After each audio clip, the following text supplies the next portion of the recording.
ناظرین، عشق مصطفیٰ صلی اللہ علیہ وآلہ وسلم ایسا خزینہ ہے جس کی نہ تو قیمت کا تعین ممکن ہے اور نہ ہی تمام کائنات میں مثل ہی ڈھونڈنا ممکن ہے۔ دوستوں، تاریخ میں ایسے چند ایک ہی کردار موجود ہیں جن کے غیر فطری و غیر ارادی افعال نے تاریخ انسانی پر اپنے انمٹ نقوش چھوڑے ہیں، اور غازی علم الدین شہید کا تاریخی کردار بھی انہی میں سے ایک ہے۔ دوستوں، ذرا تصور کریں کہ جب 1929 میں لاہور کی آبادی 5 لاکھ کے لگ بھگ تھی، اس وقت غازی علم الدین شہید کا نماز جنازہ ادا کرنے والوں کی تعداد 6 لاکھ سے زائد ریکارڈ کی گئی، اور نماز جنازہ 5.5 میل پر پھیلا ہوا تھا۔ آج کی اس ویڈیو میں آپ کو غازی علم الدین شہید کی زندگی کے حالات و واقعات سے آگاہ کریں گے۔ آپ کو اس واقعے کی تفصیل بتائیں گے کہ جس واقعے کی وجہ سے آج بھی غازی علم الدین شہید کا نام تاریخ میں زندہ ہے۔ دوستوں، غازی علم الدین شہید کے مقدمے میں قائد اعظم محمد علی جناح نے کیا کردار ادا کیا، اس کی تفصیل بھی آپ کو بتائیں گے، اور اس کے علاوہ غازی ممتاز قادری شہید کی شہادت کی تفصیلات بھی آج کی ویڈیو میں شامل کی جائیں گی۔ آج کی یہ ویڈیو انتہائی اہم ہونے کے ساتھ ساتھ ایمان افروز بھی ہے، لہٰذا ویڈیو کو اسکپ مت کیجیے گا اور آخر تک لازمی دیکھیے گا۔ دوستوں، آپ کو بتاتے چلیں کہ علم الدین 4 دسمبر 1908 بمطابق 8 ذی القعدہ 1366 ہجری کو لاہور میں پیدا ہوئے۔ آپ لاہور میں تالا مند نامی ترکھان کے گھر میں پیدا ہوئے۔ علم الدین نے ابتدائی تعلیم اپنے محلے کے ایک مدرسے میں حاصل کی، اور تعلیم سے فراغت کے بعد آپ نے اپنے آبائی پیشے کو اختیار کیا۔ آپ کے 2 بھائی تھے، جن میں سے ایک سرکاری ملازمت کرتے تھے اور دوسرے میاں محمد امین صاحب تھے۔ میاں محمد امین صاحب بھی تالا مند صاحب کے ساتھ بڑھئی کا کام کرتے تھے۔ اس خاندان کی شرافت و کاریگری کی دھوم دور دور تک تھی۔ آپ کا گھرانہ متوسط گھرانوں میں شمار کیا جاتا تھا۔ کاریگری میں ملکہ حاصل کر چکنے کے بعد آپ نے بنو بازار کوہاٹ میں اپنا فرنیچر سازی کا کام شروع کیا اور رزق حلال کی تگودوں میں مصروف ہو گئے۔ دوستوں، یہ 1928 کی بات ہے کہ راجپال نامی لاہور کے ایک ناشر نے نبی آخر الزمان صلی اللہ علیہ وآلہ وسلم کے خلاف ایک گستاخانہ کتاب رنگیلا رسول شائع کی۔ اس دل آزار عمل نے اہل ایمان کے جذبات کو مجروح کیا اور مسلمانوں میں سخت غم و غصہ پیدا ہوا۔ جب مسلمان رہنماؤں نے اس کتاب کو ضبط کرنے اور ناشر کے خلاف کارروائی عمل میں لانے کا مطالبہ کیا تو انگریز حکومت کے میجسٹریٹ نے راجپال کو صرف 6 ماہ قید کی سزا سنائی۔ اس کے علاوہ کتاب کو ضبط کرنے کے مطالبے کو رد کر دیا گیا۔ اس پر ظلم یہ ہوا کہ راجپال نے ہائی کورٹ میں اپیل دائر کی، جہاں جسٹس دلیپ سنگھ مسیح نے اس کو رہا کر دیا۔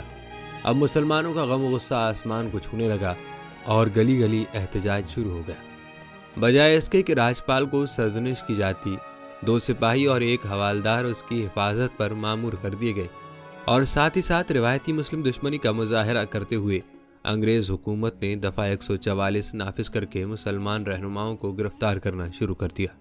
بلا شبہ حکومت وقت ملعون راجپال کو بچانے کی پالیسی پر عمل پیرا تھی۔ تاریخی روایات کے مطابق 24 ستمبر 1928 کو لاہور کے ایک شخص خدا بخش نے اس شاتم رسول راجپال کو اس کی دکان پر نشانہ بنایا، تاہم اس نے بھاگ کر اپنی جان بچائی اور خدا بخش گرفتار ہو گیا اور اسے 7 سال قید کی سزا سنائی گئی۔ دوستوں، راجپال کی گستاخی رسول پر اور خدا بخش کی قتل کی کوشش پر اس وقت کی فرنگی عدالتوں کے فیصلوں سے بخوبی اندازہ لگایا جا سکتا ہے کہ فرنگی کے دل میں اسلام کی کس قدر نفرت ہے اور وہ مسلمانوں کے حق میں کتنا متعصب ہے۔ اور ان فیصلوں کے علاوہ ایک گستاخ رسول کے دفاع میں پورے ملک میں دفعہ 144 کا نافذ کرنا بھی ان کی اسلام دشمنی کو بھی ظاہر کرتا ہے۔ اور یاد رہے کہ قرآن پہلے سے ہمیں خبردار کر چکا ہے کہ یہود و نصارہ تمہارے دوست ہرگز نہیں ہو سکتے، لیکن افسوس ہے کہ آج کا مسلمان ان کو اپنا خیر خواہ سمجھ رہا ہے اور وہ ہر وقت مسلمانوں کی پیٹھ میں چھرا گھونپنے کے چکر میں۔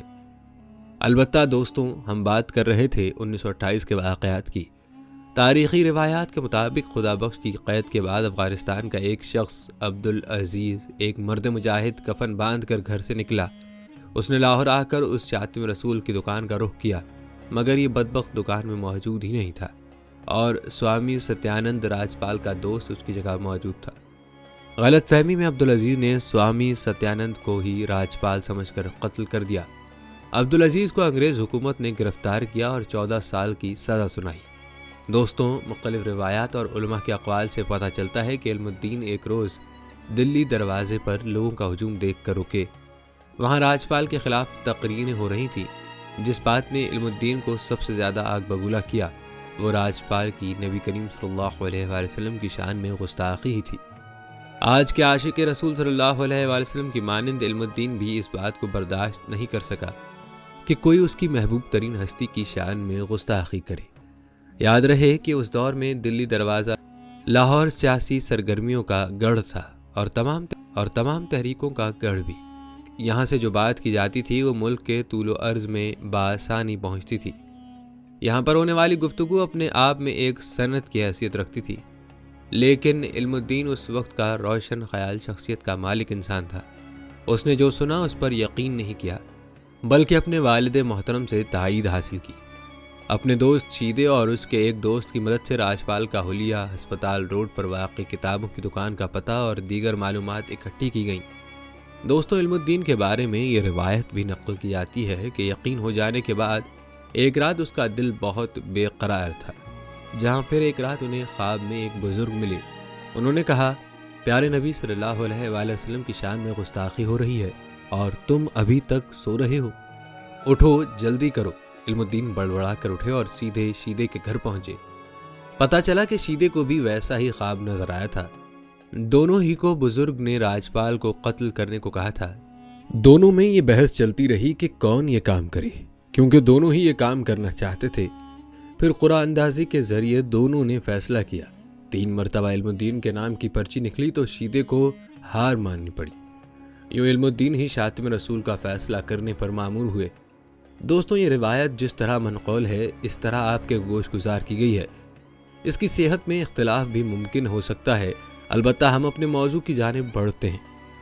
دوستوں، روایات کے مطابق 6 اپریل 1929 کو 1 بجے دوپہر غازی علم الدین نے کھوکھے والے کی نشاندہی پر راجپال کو اس کی دکان میں داخل ہوتے ہوئے پہچانا، جو ہسپتال روڈ انارکلی نزد مزار قطب الدین ایبک لاہور میں موجود تھی۔ اور جیسے ہی راجپال اپنی نشست پر بیٹھا، آپ نے راجپال کو للکارا، چھری نکالی اور راجپال کے جگر میں پیوست کر دی، اور یوں اس عاشق رسول صلی اللہ علیہ وآلہ وسلم کے ایک ہی وار نے راجپال کا کام تمام کر دیا۔ روایات کے مطابق انارکلی تھانہ پولیس کو دکان کے ایک ملازم نے اطلاع دی اور غازی علم الدین نے قتل کا اعتراف کرتے ہوئے گرفتاری پیش کر دی۔ دوستوں، روایات بتاتی ہیں کہ اگر علم الدین چاہتے تو فرار ہو سکتے تھے، لیکن آپ نے فرار ہونے کی کوئی کوشش بھی نہیں کی۔ روایات کے مطابق مقدمہ لوئس نامی ایڈیشنل ڈسٹرکٹ میجسٹریٹ کی عدالت میں پیش ہوا، جس نے غازی علم الدین پر فرد جرم عائد کر کے صفائی کا موقع دیے بغیر مقدمہ سیشن کورٹ میں منتقل کر دیا، اور مورخہ 22 مئی 1929 کو غازی علم الدین کو سیشن کورٹ کے نیپ نامی انگریز جج نے سزائے موت کا حکم سنایا۔ کہتے ہیں غازی علم الدین کی جانب سے سلیم بار ایٹ لا پیش ہوئے اور آپ کے حق میں دلائل دیے، مگر تمام دلائل بے سود ثابت ہوئے۔ دوستوں، روایات یہ بھی بتاتی ہیں کہ ہائی کورٹ میں اپیل کے لیے اس وقت کے سب سے بڑے اور مشہور وکیل محمد علی جناح کی خدمت حاصل کی گئی۔ آپ بمبئی سے لاہور تشریف لائے اور آپ کی معاونت بیرسٹر فرخ حسین نے کی۔ دوستوں، اس حوالے سے یہ روایت بھی مشہور ہے کہ حضرت قائد اعظم محمد علی جناح رحمۃ اللہ علیہ نے غازی علم الدین کو کہا کہ آپ اس قتل کا انکار کر دو کہ آپ نے قتل نہیں کیا، آپ کی سزا ختم کروانا میری ذمہ داری ہے۔ جس کے جواب میں غازی علم الدین نے جواب دیا کہ تمام زندگی میں ایک ہی تو کام کیا ہے اور آپ اس سے بھی مکرنے کا مشورہ دے رہے ہیں۔ دوستوں، محمد علی جناح رحمۃ اللہ علیہ کے بارے میں بیان کی گئی جو روایت ہے، اس کے بارے میں اختلاف پایا جاتا ہے، کیونکہ اس سے غازی علم الدین کی جرأت اور عشق رسول کو تو اجاگر کیا جاتا ہے، اور اس بات سے ہرگز کسی کو انکار بھی نہیں، لیکن قائد اعظم محمد علی جناح کے بارے میں جو بات بیان کی جاتی ہے، اس سے جڑی محمد علی جناح کے کردار پر پروفیشنل ہیرا پھیری، جھوٹ اور بازاری پن کے دھبے لگ جاتے ہیں۔ دوستوں، پہلے بھی ذکر ہو چکا ہے کہ قائد اعظم جو کہ اس مقدمے میں ایک مرحلے پہ علم الدین شہید کے وکیل رہے ہیں، انہوں نے علم الدین کو یہ ہدایت کی یا یہ آفر دی کہ اگر وہ اپنے اس اقدام یا اقبال جرم سے منحرف ہو جائیں تو وہ اس کی جان بچا سکتے ہیں، جس کے جواب میں علم الدین نے اس عمل کو اپنے لیے سعادت تصور کرتے ہوئے قبول نہ کیا اور اپنے اقبال جرم پہ قائم رہے اور پھانسی کے پھندے پہ جھول گئے، لیکن گستاخ رسول کے قتل سے انکار نہ کیا۔ دوستوں، اس بات کی حقیقت کو سمجھنے کے لیے ضروری ہے کہ اس جملے کی زد میں آنے والے محمد علی جناح رحمۃ اللہ علیہ کے اس مقدمے میں پیش ہونے کی حیثیت اور ان کی عدالتی کارروائی میں دیے جانے والے دلائل کا تفصیلی جائزہ بیان کیا جائے، تاکہ محمد علی جناح کی اصول پسندی اور دیانتداری پہ آنے والے حرف کو دور کیا جا سکے۔ یہ تفصیل ذرا غور سے ملاحظہ کیجیے گا تاکہ آپ کو اصل حقیقت کا اندازہ ہو سکے۔ دوستوں، اس روایت کے عام ہونے کی وجہ یہ بیان کی جاتی ہے کہ علم الدین کے شہید کے مقدمے کے بارے میں تحقیقات کی حد تک اتنا کام نہیں ہوا اور صاحبان علم کی تقریروں کو ہی رفتہ رفتہ تاریخی حیثیت حاصل ہونا شروع ہو گئی۔ حالانکہ اس مقدمے کا مکمل ریکارڈ لاہور ضلع کچہری کے ریکارڈ میں آج بھی دستیاب ہے، جسے ملاحظہ کرنا چاہیے تھا۔ اس کے علاوہ اس وقت کے اخبارات میں، جس میں مولانا ظفر علی خان کا زمیندار اور مولانا محمد علی جوہر کا ہمدرد خاص فعال تھے، ان کے اداریے اور اس مقدمے کے سلسلے میں کی جانے والی رپورٹس کو بھی ملاحظہ کرنا چاہیے تھا۔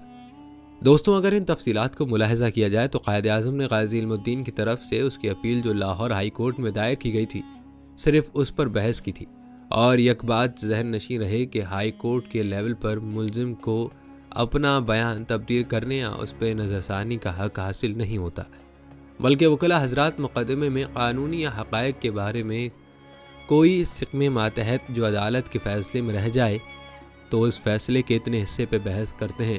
اس اپیل پر قائد اعظم نے لاہور ہائی کورٹ میں جن نکات پر بحث کی، آئیے اس کے بارے میں تفصیلات آپ کو بتاتے ہیں۔ دوستوں، جب سیشن عدالت نے علم الدین کو سزائے موت سنائی اور اس کی اپیل لاہور ہائی کورٹ میں دائر ہوئی تو علم الدین کے مقدمے کی پیروی کے لیے محمد علی جناح کو بمبئی سے لاہور بلوایا گیا۔ بیرسٹر فروخ حسین مقدمے کی تفصیلات سے آگاہ کرنے کے لیے بمبئی گئے۔ اس سلسلے میں قائد اعظم نے لاہور ہائی کورٹ کو تار دیا کہ 15 جولائی کو مقدمے کی سماعت کے لیے تاریخ مقرر کی جائے۔ سیشن کی عدالت میں بیرسٹر فروخ حسین، خواجہ فیروز الدین اور ان کی معاونت کے لیے ڈاکٹر AR خالد بطور وکیل پیش ہوئے۔ جناح صاحب سے قبل پنجاب کے مشہور سیاسی رہنما اور وکیل سر محمد شفیق نے مقدمہ ہائی کورٹ میں پیش ہونے کی استدعا کی تھی۔ انہوں نے اس وجہ سے انکار کر دیا تھا کہ ہندو جن کے ساتھ ان کے کاروباری مراسم تھے اسے برا سمجھیں گے۔ اس وقت ایک ہائی کورٹ کا وکیل دوسرے ہائی کورٹ میں پریکٹس نہیں کر سکتا تھا، اس لیے بمبئی ہائی کورٹ کے مسٹر جناح کو پنجاب ہائی کورٹ کے جج مسٹر جسٹس براڈ وے، جن کی عدالت میں اپیل کی گئی تھی، انہوں نے اجازت دینے کی مخالفت کی، لیکن چیف جسٹس سر شادی لال نے قائد اعظم کو پیش ہونے کی خصوصی اجازت دی۔ کہتے ہیں جسٹس شادی لال پہلے ہندوستانی جج تھے جنہیں لاہور ہائی کورٹ میں چیف جسٹس مقرر کیا گیا تھا۔ روایات کے مطابق 15 جولائی 1929 کو جسٹس براڈ وے اور جسٹس جانسن کے روبرو مقدمے کی سماعت شروع ہوئی۔ قائد اعظم محمد علی جناح نے مقدمے کے واقعات کو سامنے رکھ کر انتہائی قابلیت کے ساتھ غازی علم الدین کی بے گناہی ثابت کی۔ سب سے پہلے قائد اعظم نے عینی گواہوں کے بیانات پر جرح کی۔ قائد اعظم نے عدالت کو بتلایا کہ عینی گواہ کدار ناتھ مقتول کا ملازم ہے، اس کے بیان کو ہی FIR کا درجہ دیا گیا تھا۔ ذاتی ملازم ہونے کی وجہ سے اس کی گواہی تامل اور غور کے بعد قبول کرنی چاہیے۔ دوسرا یہ کہ کدار ناتھ نے اپنے ابتدائی بیان میں کہا کہ قاتل علم الدین پر کتابیں پھینکی اور اس کا تعاقب کیا۔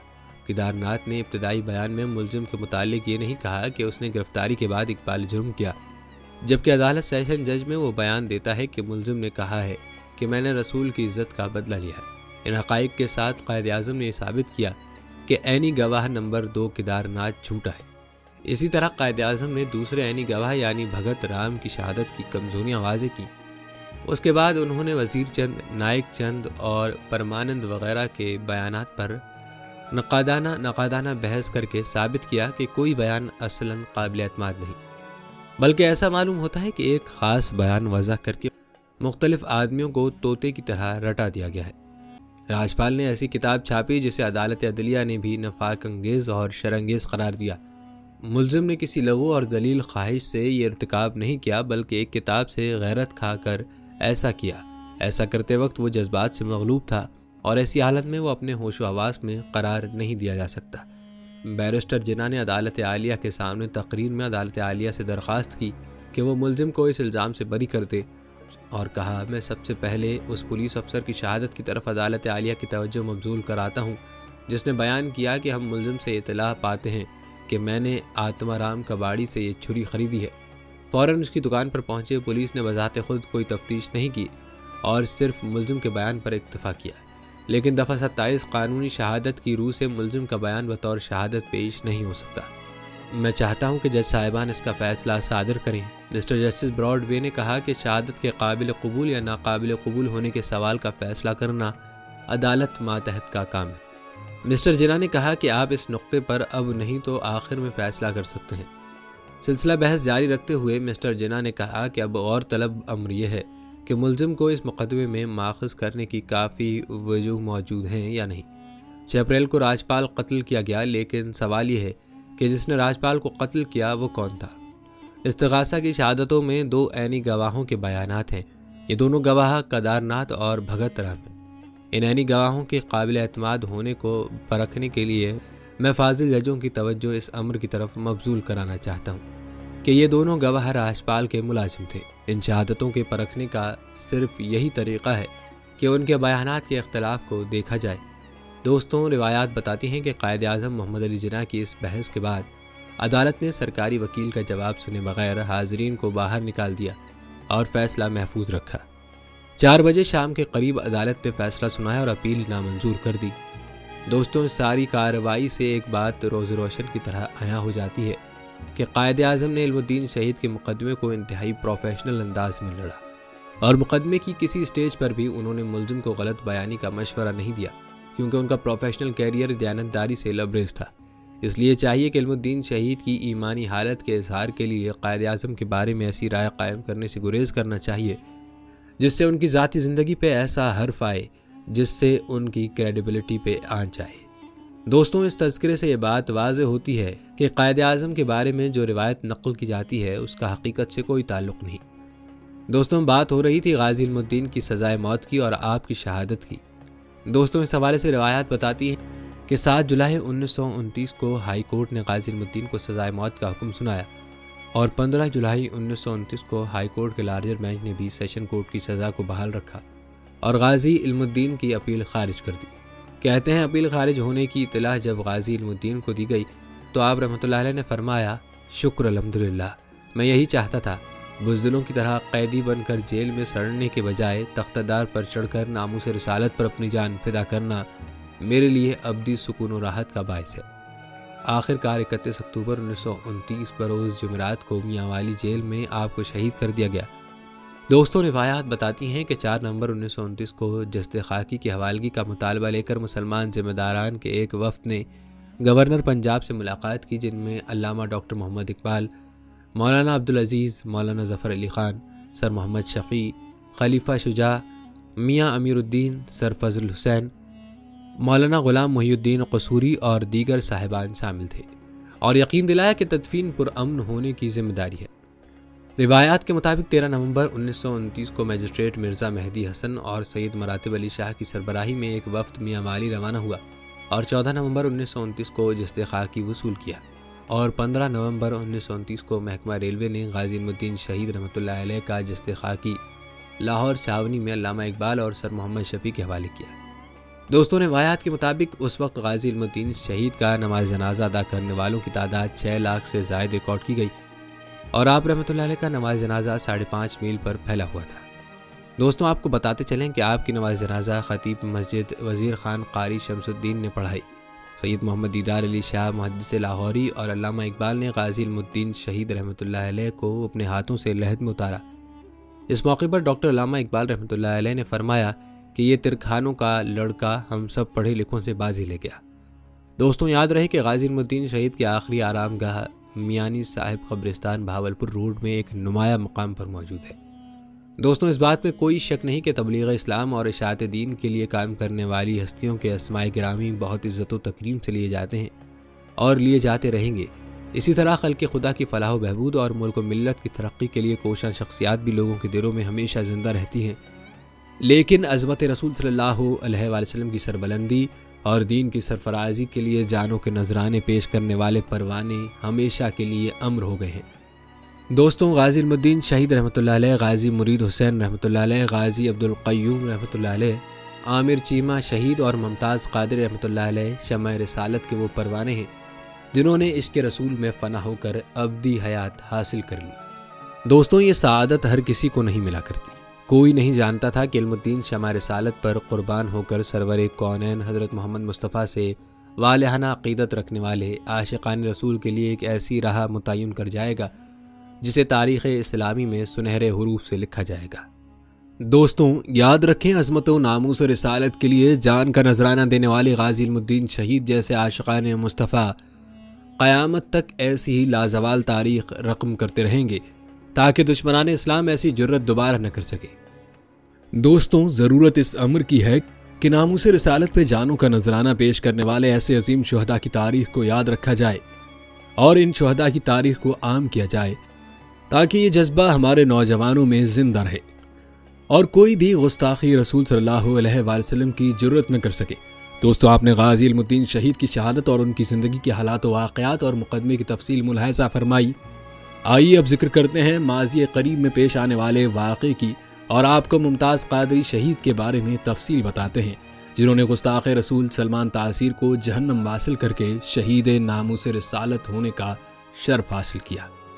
دوستوں، آپ کو بتاتے چلیں کہ ملک ممتاز حسین قادری پاکستان کی پنجاب پولیس کے کمانڈو یونٹ ایلیٹ فورس کے ایک سپاہی تھے جو گورنر پنجاب سلمان تاثیر کے سرکاری محافظوں میں شامل تھے۔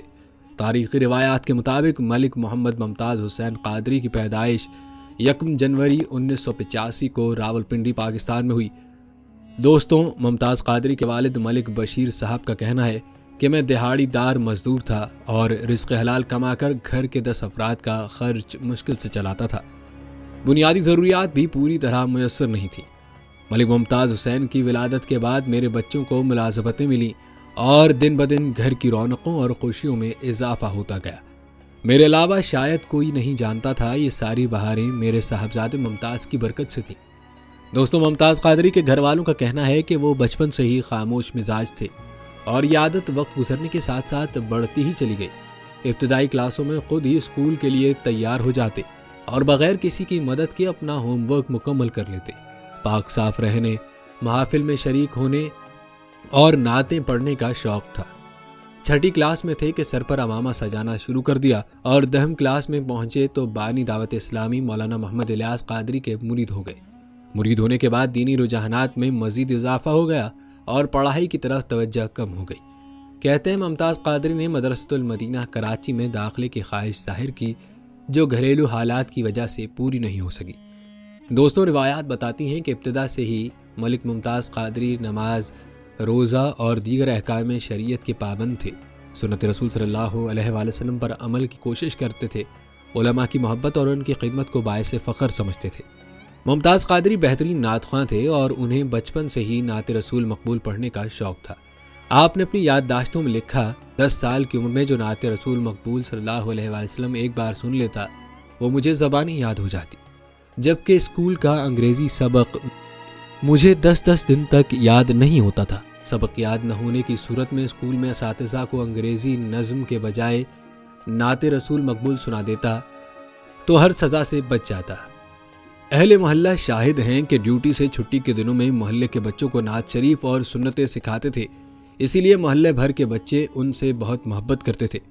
کہتے ہیں ممتاز قادری کا معمول تھا کہ روزانہ ڈیوٹی پر جانے سے پہلے اور ڈیوٹی سے واپسی پر اپنے نومولود شہزادے محمد علی رضا کو نعت شریف اور اذان سناتے۔ روایات بتاتی ہیں گرفتاری کے فوراً بعد کوہسار تھانے میں آپ وجد کے عالم میں نعت رسول مقبول یا رسول اللہ تیرے چاہنے والوں کی خیر پڑھ کر بارگاہ رسالت میں حاضری لگوا رہے تھے اور شہادت سے قبل بھی کئی گھنٹے تک نعت خوانی میں مشغول رہے۔ آپ کے گھر والوں کا کہنا ہے کہ ہم نے دھوم دھام سے شادی کرنے کے لیے کافی رقم جمع کر رکھی تھی، مگر انہوں نے کہا شادی شریعت کے مطابق سادگی سے ہوگی، ڈسکو وغیرہ کے بجائے محفل کا اہتمام ہوگا اور بارات و ولیمہ میں چند افراد کو دعوت دی جائے گی۔ جنازے کے موقع پر شرکائے جنازہ کو ان کے ساتھی پولیس اہلکاروں نے بتایا کہ وہ یعنی ممتاز قادری میز پر کھانا کھانے کی بجائے زمین پر بیٹھ کر کھاتے اور کہتے زمین پر بیٹھ کر کھانا رسول اللہ صلی اللہ علیہ وآلہ وسلم کی سنت ہے۔ دوستوں، آپ کو بتاتے چلیں کہ ملک محمد ممتاز حسین قادری 2003 میں محکمہ پولیس میں بھرتی ہوئے اور 2008 میں ایلیٹ فورس میں شمولیت اختیار کی۔ محکمے کے ریکارڈ کے مطابق نہ ہی آپ نے کبھی کسی سے بد اخلاقی کی، نہ کسی غیر اخلاقی سرگرمی میں ملوث پائے گئے۔ اور نہ ہی آپ کا کبھی کسی دہشت گرد تنظیم سے تعلق رہا۔ روایات بتاتی ہیں کہ محکمے کے تمام افسران و ملازمین آپ سے محبت کرتے تھے کیونکہ آپ ملنسار تھے، وقت کی پابندی اور فرائض کو احسن طریقے سے ادا کرتے تھے، حتیٰ کہ نماز کی ادائیگی میں جو وقت صرف ہوتا وہ بعد میں اضافی ڈیوٹی کر کے پورا کرتے۔ اللہ تعالیٰ کی طرف سے اس خاص عطا کا نتیجہ ہی تھا کہ گستاخ رسول سلمان تاثیر کو نشانہ بناتے ہوئے آپ نے 27 گولیاں فائر کی اور ایک بھی خطا نہیں ہوئی۔ دوستوں، جہاں تک سلمان تاثری کے قتل کے پس منظر کی بات ہے تو آپ کو بتاتے چلیں کہ 14/2009 کو ضلع ننکانہ کے گاؤں اٹانوالی میں ایک مسیحی عورت آسیہ نے رسول اللہ صلی اللہ علیہ وسلم کی شان اقدس میں گستاخی کی۔ تحقیقات مکمل ہونے کے بعد عدالت نے اسے 8 نومبر 2010 کو سزائے موت اور 1 لاکھ جرمانے کا حکم سنایا، اور 20 نومبر 2010 کو اس وقت کے گورنر پنجاب سلمان تاثیر نے پوپ اور دیگر مسیحی کمیونٹی کی نمائندگی کرتے ہوئے شیخ پورہ جیل میں آسیہ مسیح سے ملاقات کی اور اس ملعونہ کو یقین دلایا کہ میری تمام تر ہمدردیاں تمہارے ساتھ ہیں اور میں تمہیں صدر پاکستان سے معافی دلواؤں گا۔ اور اس کے بعد میڈیا سے گفتگو کرتے ہوئے گورنر نے کہا تھا، آسیہ کو گستاخی رسول کی وجہ سے جو سزا سنائی گئی وہ انسانیت کے خلاف اور بڑی ظالمانہ سزا ہے۔ یہی نہیں بلکہ اس کے ساتھ ساتھ سلمان تاثری نے قرآن و سنت کی روشنی میں بننے والے قانون تحفظ ناموس رسالت 295C کو کالا قانون کہہ ڈالا، اور ٹویٹر پر اپنے آخری پیغام میں لکھا، مجھ پر توہین رسالت قانون کے سلسلے میں دائیں بازو کی قوتوں کے سامنے جھکنے کے لیے شدید دباؤ ہے، تاہم اگر میں اس موقف پر آخری شخص بھی رہ گیا تب بھی ایسا نہیں کروں گا۔ میں ایسے لوگوں کو جوتے کی نوک پر رکھتا ہوں۔ دوستوں، صرف یہی نہیں تھا بلکہ سلمان تاثیر کو ختم نبوت کے منکر قادیانیوں سے اس قدر ہمدردی تھی کہ اس کی بیٹی شہربانو نے بیان دیا کہ میرے والد قادیانوں کو غیر مسلم قرار دینے کے سخت مخالف تھے۔ دوستوں، حیرت انگیز بات یہ ہے کہ وہ سلمان تاثیر کے والد محترم ڈاکٹر محمد دین تاثیر ناموس رسالت پر فدا تھے۔ شہید ناموس رسالت غازی علم الدین شہید کے جسد مبارک کو لاہور منتقل کرنے کے لیے انہوں نے ہی عذرائے عقیدت تابوت پیش کیا تھا۔ نہ جانے سلمان تاثیر کو اپنے والد کے افکار سے اس قدر کیوں بغاوت تھی، لیکن یاد رکھیں جب بدبختی غالب آتی ہے تو انسان گمراہی کی جانب راغب ہو جاتا ہے۔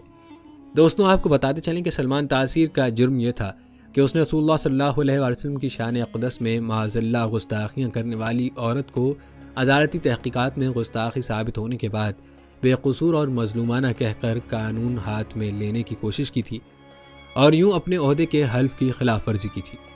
ملعونہ گستاخ کی وکالت کر کے خود توہین رسالت کا ارتکاب کرنا بھی اس کا جرم تھا۔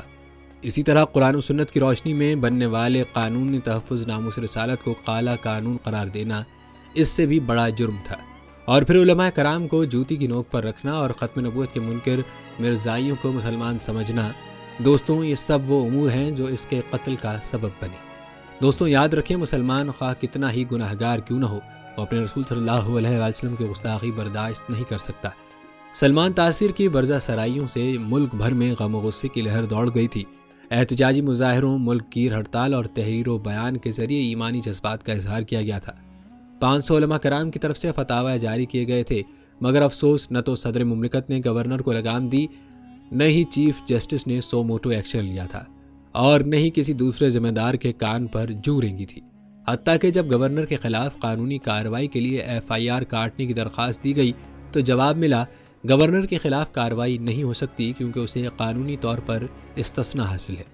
دوستوں، پھر 4 جنوری 2011 کا تاریخی دن پوری دنیا نے دیکھا جب شہید ناموس رسالت غازی ممتاز حسین قادری نے اپنے رسول صلی اللہ علیہ وسلم کی گستاخیوں کا بدلہ لیتے ہوئے اسلام آباد کو حصار مارکیٹ کے باہر سلمان تاثیر کو 27 گولیاں مار کر اپنے سینے کی آگ گستاخ رسول کے خون سے بجھائی۔ گستاخ رسول زخمیوں کی تاب نہ لاتے ہوئے ہلاک ہو گیا۔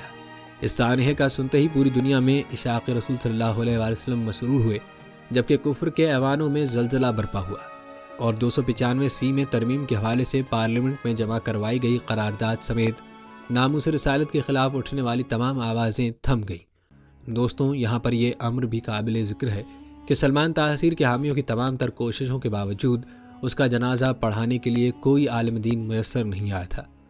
دوستوں، ممتاز قادری کے جذبے کے بارے میں ملک دلپذیر ایوان صاحب کا کہنا ہے کہ 4 جنوری 2011 کو 3 دن سے کھانا پینا متروک ہونے کے باوجود غازی صاحب لاغر ہونے کے بجائے انتہائی چاق و چوبند نظر آئے۔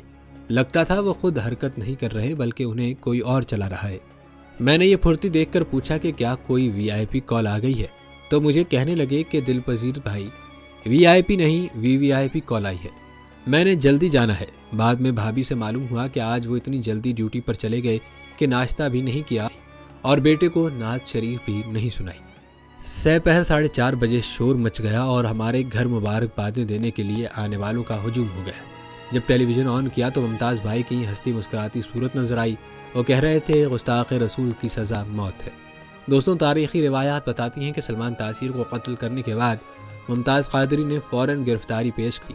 میڈیا اور 60 سے زیادہ تفتیشی اداروں کے سامنے ایک ہی بیان دیا کہ میں نے سلمان تاثیر کو توہین رسالت کی وجہ سے قتل کیا اور میں اپنے فعل پر مطمئن ہوں۔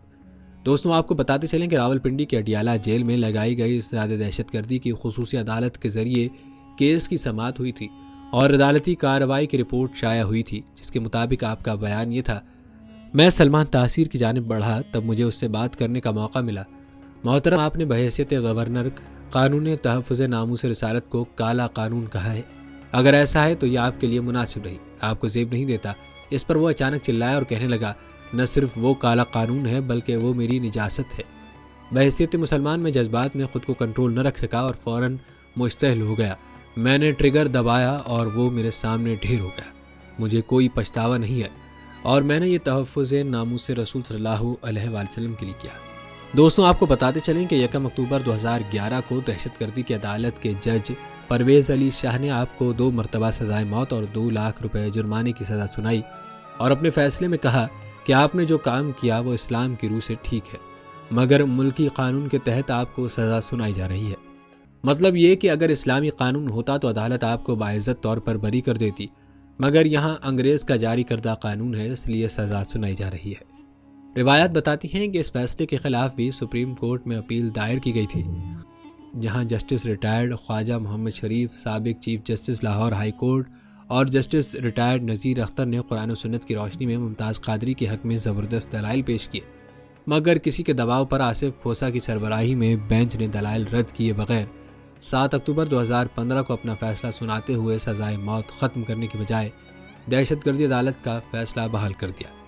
اس پر نظر ثانی کے لیے درخواست دائر کی گئی، مگر وکلاء کے دلائل سنے بغیر ہی آصف کھوسہ نے اسے یہ کہہ کر مسترد کر دیا کہ سلمان تاثیر نے کوئی گستاخی کی ہی نہیں، لہٰذا درخواست ناقابل سماعت ہے۔ دوستوں، روایات کے مطابق اپیل مسترد ہونے کے بعد صدر کو مراسلہ روانہ کیا گیا، جس میں کہا گیا کہ یہ فیصلہ قرآن و سنت کی منافی ہے، لہٰذا صدر اپنے خصوصی اختیارات کے تحت اسے کالعدم قرار دے۔ دوسری مختلف مکاتب فکر کے رہنماؤں نے صدر سے ملاقات کے لیے رابطہ کیا۔